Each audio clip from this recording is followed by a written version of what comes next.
Alam mo, babe, mamasyal na lang tayo sa mall para mawala yung stress mo.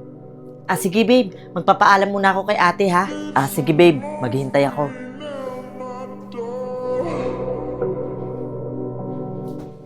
Ate, magpapaalam po sana ako sa'yo. Pupunta lang po kami ni Marvin sa mall. Magsha-shopping lang po kami. Okay lang po ba? Sige, sige. Mag-iingat kayo, ha? Sige po. Maraming salamat, ate, ha? Aalis na po kami. Oo, sige.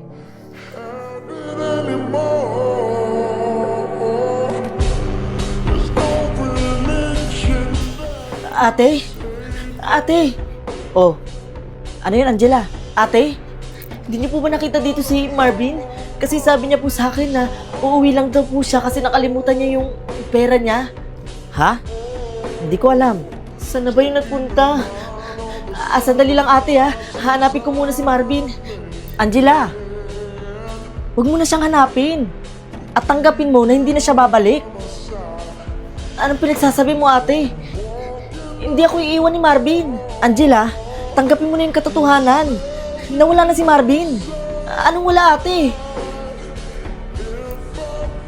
Oh, babe. Nandiyan ka lang pala. Teka. Ba't tumatagos? Angela, tanggapin mo na. Nawala na si Marvin. Patay na si Marvin, Angela. Lumubog yung sinasakyan nilang barko, di ba? Hindi, ate. Hindi. Bakit siya nandito? Angela, kaya palagi mo nakikita si Marvin dito kasi hindi mo siya pinapalaya dyan sa isip mo. Palayain mo na siya, Angela. Palayain mo na si Marvin. Hindi, kuya. Bunso, Angela, nagmumukha ka ng baliw dyan, oh. Babe, tanggapin mo na nawala na ako.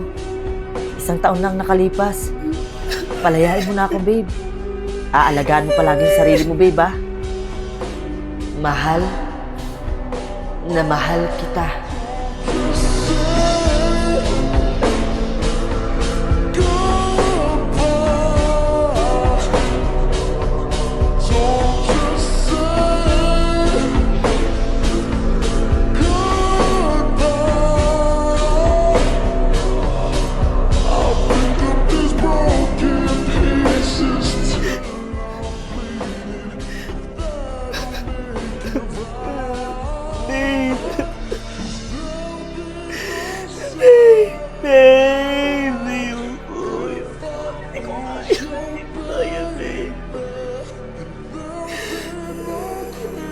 Skies, if I lose you.